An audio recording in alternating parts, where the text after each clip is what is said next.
Hello दोस्तों। तो कैसे हो आप सब? बढ़िया। Welcome back to NABARD grade crash course. तो दोस्त, जैसा कि हमने आपको प्रॉमिस किया था कि हर एक वीडियो के बाद, हर एक चैप्टर के बाद आपको एक रिवीजन क्रक्स मिलेगा, जिसे आप चीज़ों को, इन्फॉर्मेशन को और अच्छे से रिटेन कर पाए, लॉन्ग टर्म मेमोरी में चली जाए, आपको नींद में भी पूछा जाए तो उस इन्फॉर्मेशन को पता हो। तो मेरा मेन पर्पज़ है इन्फॉर्मेशन को रिटेन कराना और एग्ज़ाम क्लियर कराना, वो चाहे जैसे भी हो, रट्टा मारो, इन्फॉर्मेशन को कैसे भी लो तुम। बट एग्ज़ाम में अगर आ गया, वो टिक नहीं किए, तो वो तुम्हारी मिस्टेक होगी। तुम कोई एक्सक्यूज़ दोगी, फैक्ट था, ये था, वो था।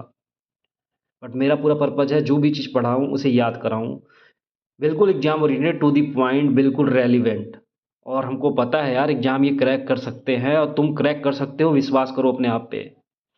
तो बचे दिनों में जो तुम कर सकते हो वो करो, उतनी ही चीज़ें करो जो कर पाओगे। सारी इम्पोर्टेंट चीज़ें सिर्फ पढ़ो, हर कुछ नहीं पढ़ना है कि पूरा सिलेबस ही पढ़ लूँ। और जो ऑलरेडी पढ़ रखे हैं उनके लिए भी इम्पोर्टेंट ही है ये, क्योंकि इसमें भी सिर्फ इम्पोर्टेंट चीज़ें पढ़ाई जा रही हैं। लास्ट मोमेंट पे आप सारी कुछ नहीं रिवाइज कर सकते, हर कुछ। तो आपके लिए भी इम्पोर्टेंट है, ज़्यादा बर्डन ना लें। अगर रिवीजन नहीं कर पा रहे हो तो ये वीडियो देखिए और इस पे ही रिलाई करिए और रिवाइज करिए, एग्जाम में जाइए, नंबर स्कोर करिए। क्वेश्चन रिफ्लेक्ट होंगे आपके एग्जाम में, आप देखोगे, याद करोगे कि इस वीडियो में, इस नंबर पे, इस लाइन पे ये चीज़ें हमने पढ़ी थी, सर ने पढ़ाया था, चीज़ें याद हो गई हैं 3 बार पढ़ाने के चक्कर में, कंठस्थ हो गई हैं। एक बार वीडियो के थ्रू चैप्टर पढ़ोगे, फिर रिविजन क्रक्स, देन MCQ। ठीक है दोस्त, तो स्टार्ट किया जाए। स्टार्ट किया जाए, आइए। और ये सुन लीजिए पहले कि ये वीडियो जो हम बना रहे हैं ना, ये कॉन्सेप्ट क्या है बेसिकली। ये बेस्ड ऑन है कि दिन में 3 खाना होता है। ब्रेकफास्ट, मेन खाना की बात कर रहा हूँ भाई, ब्रेकफास्ट, लंच, डिनर। तो भाई ब्रेकफास्ट में तुमको लेना है, चैप्टर को पढ़ना है, फ्रेश एकदम खाना है, नया नया। ठीक है। फिर उसे थोड़ा डाइजेस्ट होने देना है, अंदर आने देना है उसको, आने दो, आने दो, आने दो। फिर लंच में फिर लेना है उसे, एक बार खाना, एक बार फिर से खाना है। तो मतलब तुम रिवीजन क्रक्स देखोगे। अब उसे थोड़ा और स्ट्रॉन्ग बनाओगे चीज़ों को, अपने आप को स्ट्रॉन्ग बनाना है थोड़ा। ठीक है। रिटेन होने दो इन्फॉर्मेशन को। फिर आपको डिनर करना है। नाइट में आपको MCQ देखना है दोस्त, MCQ।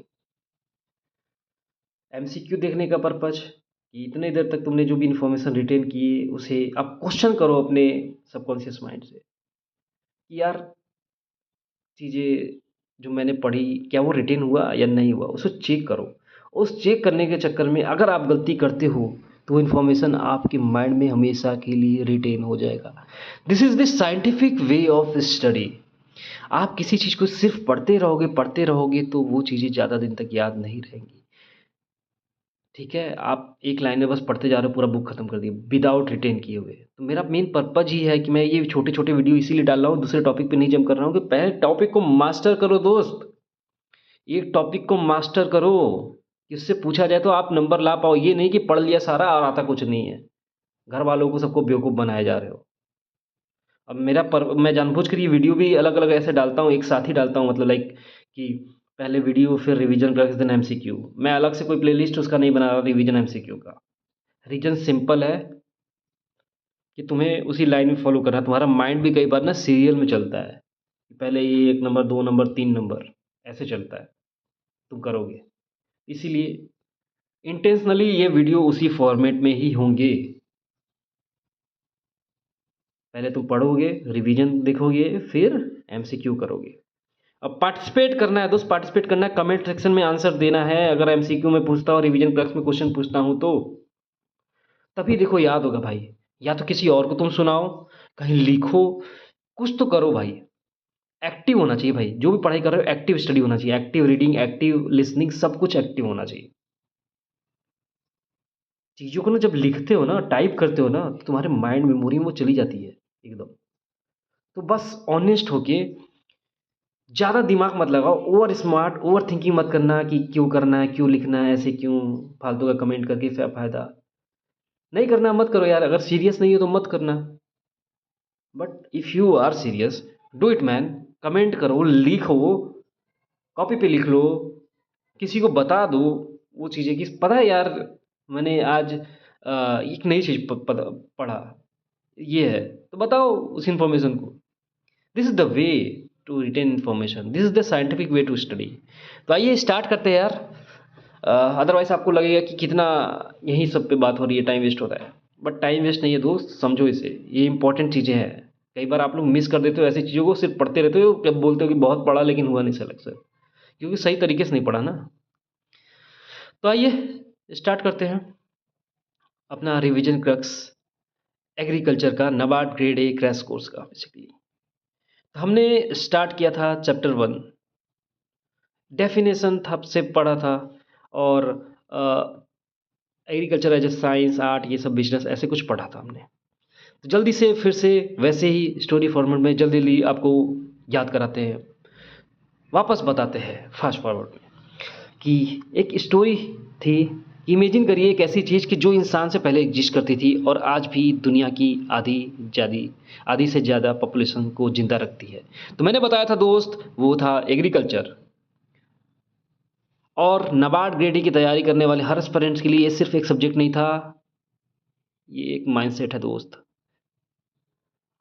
आज की क्लास में हम एग्रीकल्चर के मीनिंग, स्कोप, ब्रांचेज को इतने आसान स्टोरी स्टाइल में समझेंगे कि 10 साल का बच्चा भी समझ ले और एग्जाम में टॉप स्कोर लाए। फिर एक छोटी सी कहानी से हमने बात की थी। चलिए एक स्टोरी शुरू करते हैं। एक गांव में था राघव, एक सिंपल फार्मर। पर जब राघव से पूछा गया कि तुम क्या करते हो, तो लोग सोचते थे कि वो सिर्फ खेती करता है। लेकिन रियलिटी क्या थी? राघव एक आर्टिस्ट भी था, एक साइंटिस्ट भी था और एक बिजनेसमैन भी था। कैसे कैसे? आज इस वीडियो में हम राघव की इस कहानी से ही समझेंगे कि एग्रीकल्चर असल में होता क्या है और नाबार्ड एग्जाम के लिए इतना इंपॉर्टेंट क्यों है। फिर एग्रीकल्चर के मीनिंग के बारे में दोस्त पढ़ा था हमने। ये agriculture derive from two Latin word ager plus cultura. Ager मतलब लैंड, सॉइल, फील्ड। कल्चर मतलब कल्टीवेशन। सिंपल लैंग्वेज में ज़मीन को इस तरह से यूज करना कि वहाँ से खाना, कपड़ा, फ्यूल या कोई भी यूजफुल प्रोडक्ट मिल सके।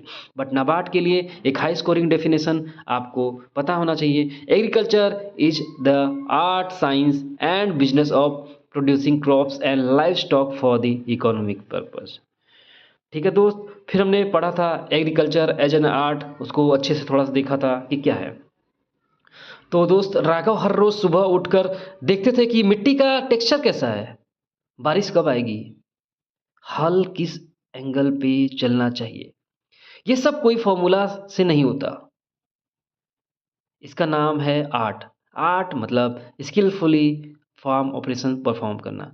जैसे एक पेंटर को ब्रश का फील आता है, फार्मर को मिट्टी का फील आता है। फिर हमने पढ़ा था एग्रीकल्चर एज ए साइंस। तो साइंस आर्ट्स के बाद आया। ठीक है। तो राघव ने इम्प्रूव्ड सीड्स लगाए, वेस्ट मैनेजमेंट की, क्रॉप रोटेशन फॉलो की। ये क्या है? साइंटिफिक वे है।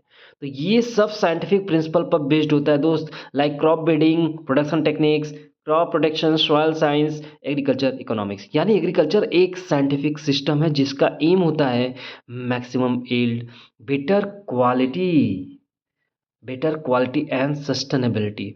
फिर दोस्त हमने पढ़ा था एग्रीकल्चर एज ए बिजनेस, जहाँ पे हमने बात की थी कि आज के फार्मर को प्रॉफिट और मार्केट दोनों समझना पड़ता है। राघव ने वाटर मैनेजमेंट, लेबर मैनेजमेंट और cost reduction and MSP, Mandi price सब ट्रैक किया, क्योंकि एग्रीकल्चर का तीसरा डायमेंशन ही है बिजनेस। अब बिजनेस का पर्पज ही होता है, एम ही होता है मैक्सिमम नेट रिटर्न।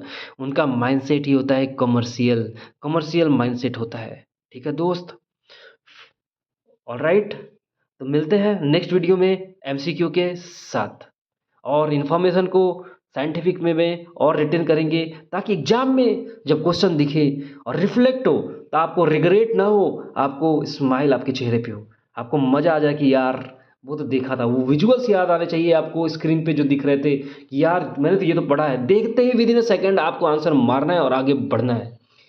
इस लेवल का प्रिपरेशन करना है दोस्त। बिल्कुल smartly, to the point, exam oriented, no बकवास। आपके काम की चीज़ें होगी सिर्फ। ठीक है, मिलते हैं नेक्स्ट वीडियो में। और अगर ये वीडियो आपको जेन्युइनली लगा हो, जेन्युइन है, ज़्यादा दिमाग नहीं, ज़्यादा कट नहीं लगाया मैंने इसमें कोई कुछ एडिट वगैरह, बहुत जेन्युइन है, जो है सामने है, बिल्कुल रॉ एंड रियल आपके सामने प्रेजेंट कर रहा हूँ। अगर आपको जेन्युइन लगता है वीडियो तो please like it, subscribe it, अगर पॉसिबल हो तो शेयर भी करिए, पहुंचाइए और लोगों के साथ। हमें मोटिवेशन मिलता है और कुछ अच्छे वीडियो बनाने, raw and real, to the point, exam oriented, selection के लिए वीडियो बनाना। दोस्त, मुझे सिलेक्शन करवाना है तुम्हारा। मेरा मन है पूरा यार कि मैं बोल पाऊँ कि मेरा स्टूडेंट था यार, सेलेक्ट हुआ। तो दोस्त, लाइक करिए वीडियो को, सब्सक्राइब करिए चैनल को, और मिलते हैं नेक्स्ट वीडियो में एमसीक्यू के साथ।